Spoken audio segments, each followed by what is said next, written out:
Siamo alla fine dell'VIII secolo. La Langobardia Maior è sconvolta dall'invasione franca.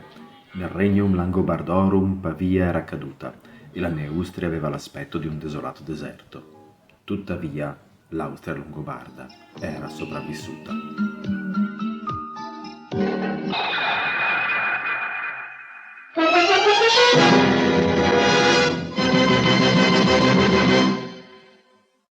Ok, no, forse questa intro è un pochino troppo pop anche per noi. Reiniziamo.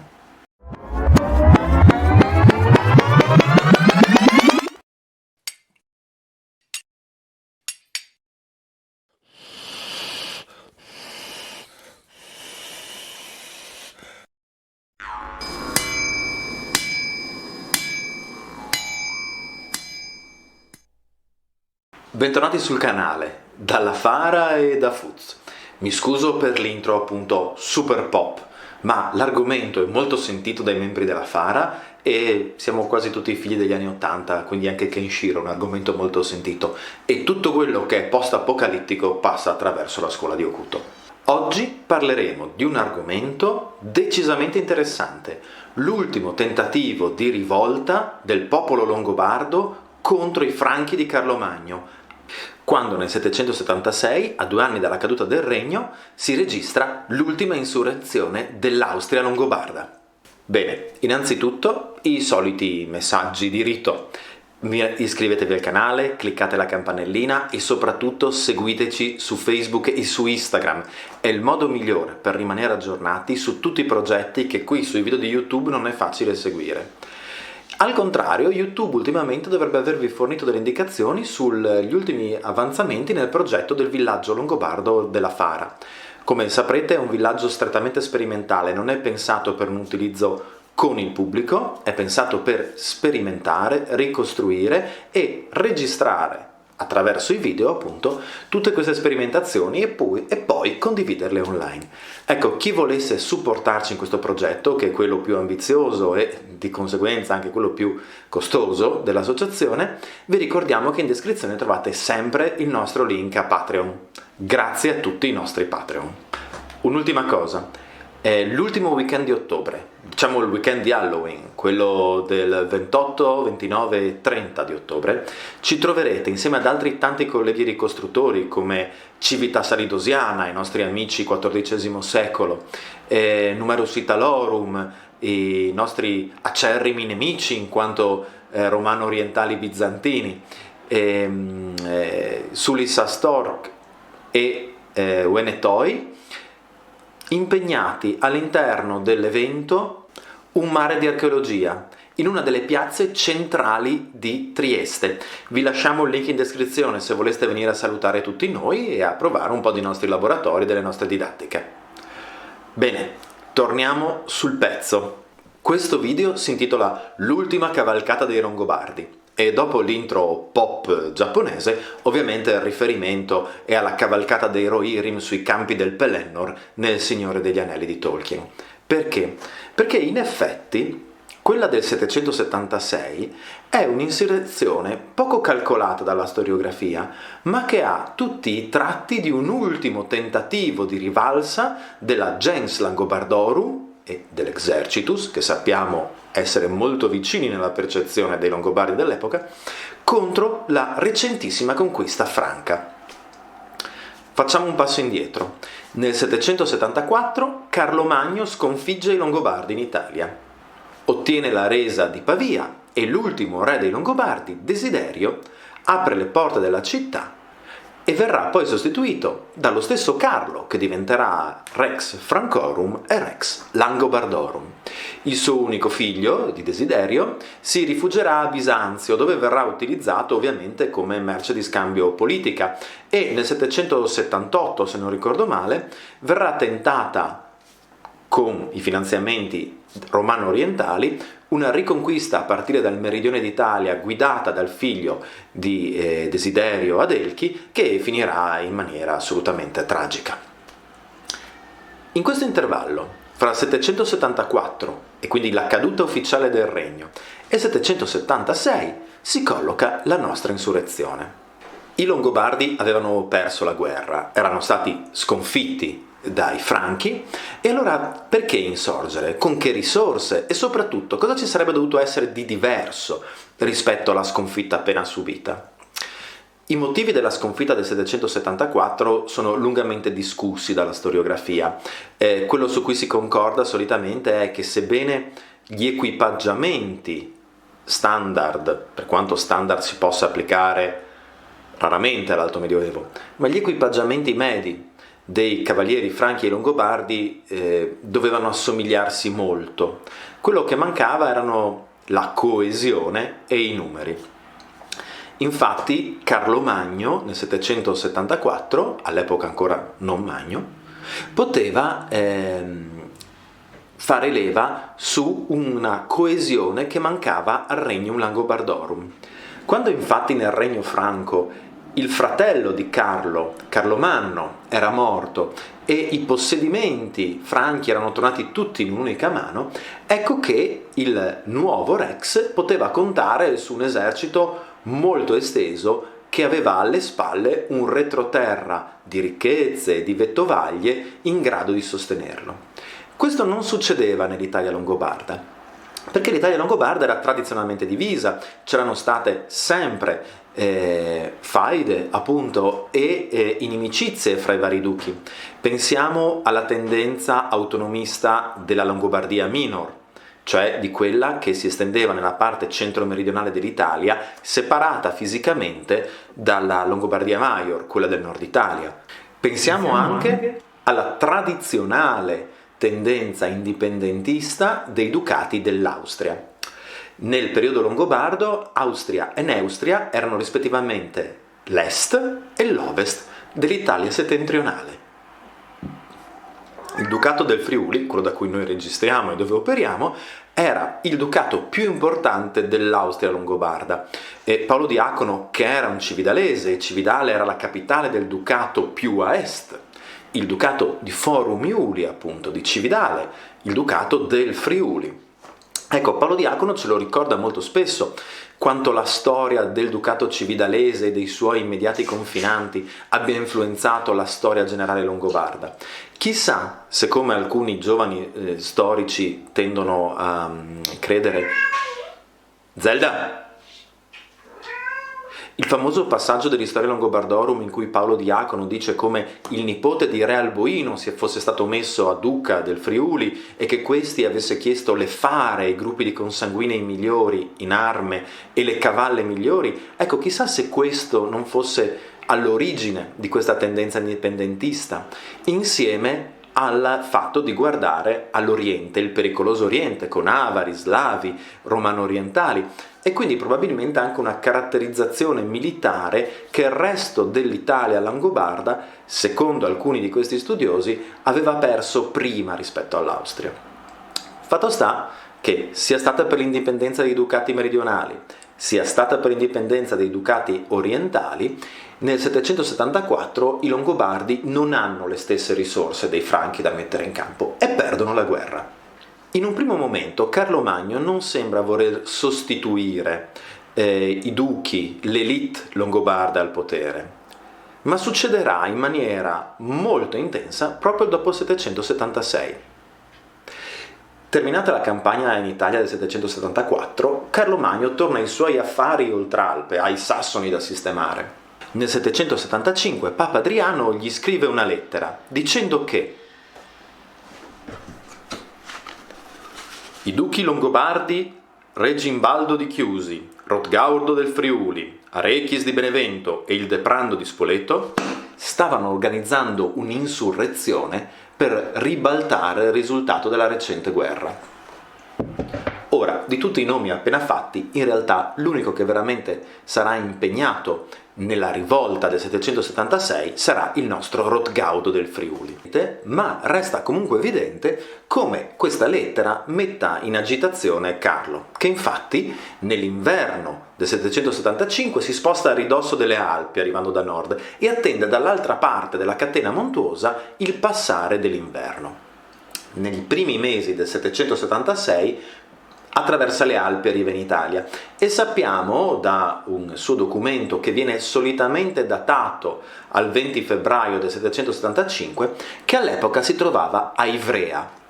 Il fatto che poi nell'aprile del 776 festeggi la Pasqua a Treviso, chiaro, è uno spoiler, la rivolta non è andata bene, ma è uno spoiler che ha un sacco di anni, potete perdonarmi, vero?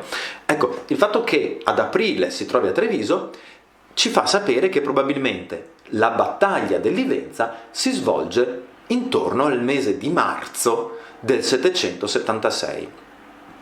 Chi partecipa a questa battaglia sull'Ivenza e perché proprio il Livenza? Dunque, il Livenza è ancora oggi il fiume che sembra segnare il confine fra il Veneto e il Friuli. Ora, le zone di confine sono sempre fluide e, parlo da friulano, se c'è qualcuno che non è mai contento sull'identità che gli viene data, siamo noi. Quindi ci sono zone del Veneto che si sentono friulane e zone friulane che si sentono venete. Resta il fatto che il fiume Livenza è tradizionalmente il divisorio fra i due territori. Resta il fatto che a insorgere è Rodgaudo, ultimo duca longobardo del Friuli. Dalle fonti non siamo sicuri se fosse stato eletto prima della caduta del regno o addirittura, come dicono le fonti franche, non fosse stato fatto duca direttamente da Carlo. Resta il fatto che il capo del ducato più tradizionalista e, secondo alcune letture, più militarizzato della Langobardia Maior si decide di guidare un'insurrezione. Non è da solo, con lui ci sono il duca di Treviso, suo suocero, e il duca di Vicenza. Tutti gli altri ducati della Neustria, quindi l'Italia settentrionale a occidente, come della Minor, gli stessi citati dalla lettera di Papa Adriano, non partecipano all'insurrezione. Non sappiamo il perché.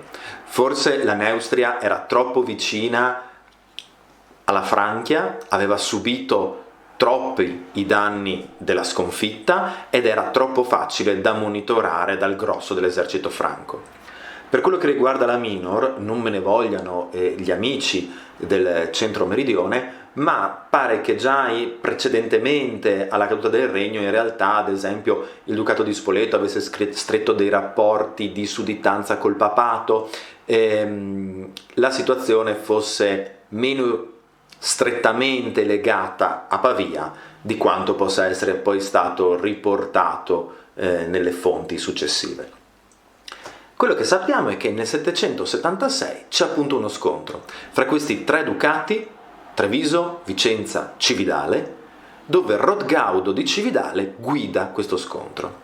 Lo scontro non porta ovviamente a una nuova vittoria per i Longobardi. Scusate, è arrivata Zelda.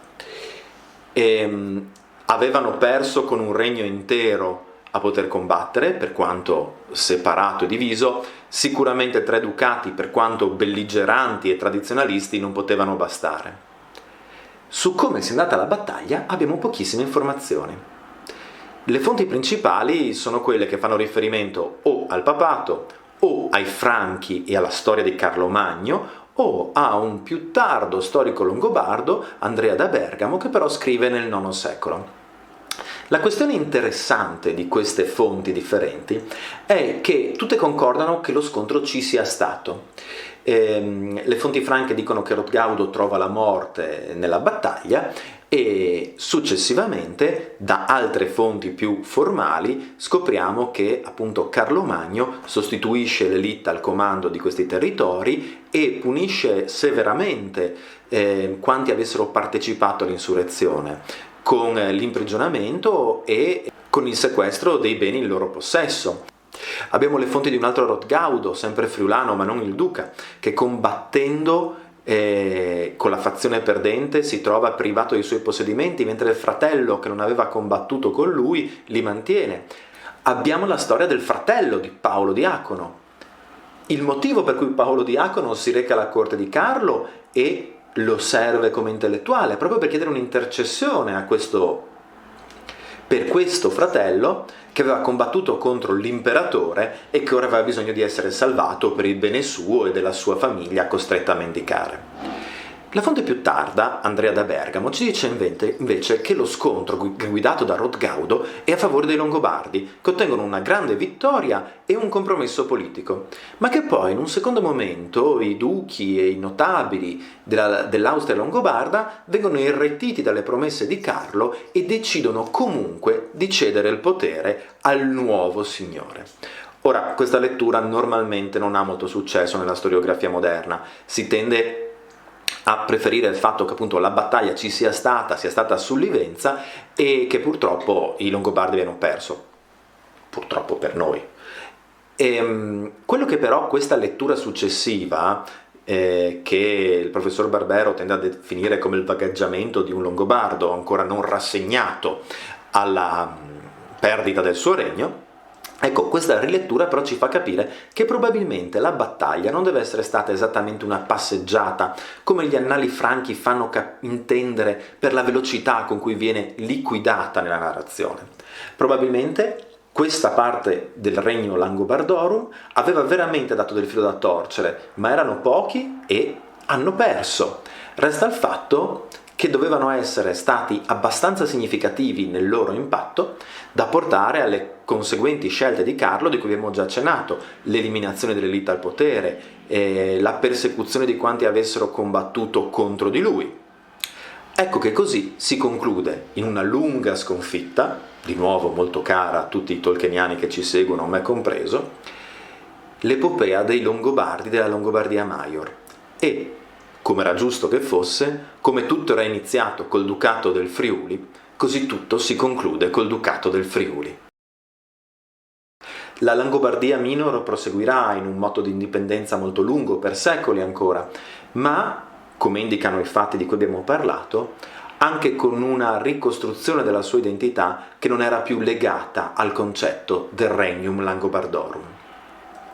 Riguardo a questi argomenti vi lascio in descrizione i titoli o i link, non tutte sono disponibili, ad alcune tesi di giovani studiosi che si sono specializzati o che hanno voluto lavorare proprio su questo tema. La più recente è di Davide Zaupa, che fa un bel lavoro anche introduttivo su tutta la storia del Regno Longobardo, il rapporto coi Franchi attraverso i secoli, la caduta e poi la rilettura dell'episodio della battaglia del Livenza, tra l'altro spingendosi addirittura ad analizzare la toponomastica e la storia locale intorno al fiume Livenza e a provare ad identificare il luogo specifico della battaglia. Questo lo trovate in descrizione elencato perché è scaricabile da accademia.edu. Unica cosa che non riusciamo a perdonare al dottor Zaupa è il fatto che in una nota viene citato un episodio folclorico facendo riferimento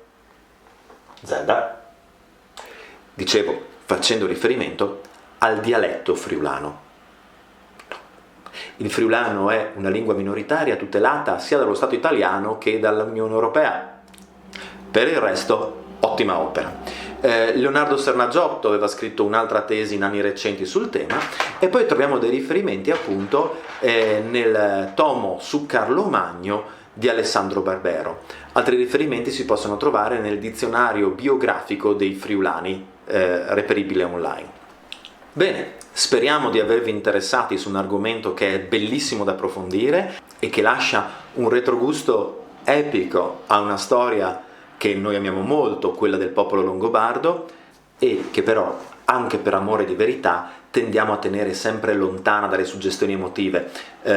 Ci avrete visto in ricostruzione agli eventi, odiamo l'epicità, nessuno di noi flette i muscoli o si sente un guerriero, nessuno di noi costruisce la narrazione del popolo longobardo su questi elementi, ma quando è un'epicità che esce dai libri di storia, ecco che è bella da raccontare, perché si presta molto allo storytelling. Potrebbe essere uno dei nuovi racconti da registrare quest'inverno, al momento più buio dell'anno, magari all'interno di una delle nostre Grubenhaus nel villaggio.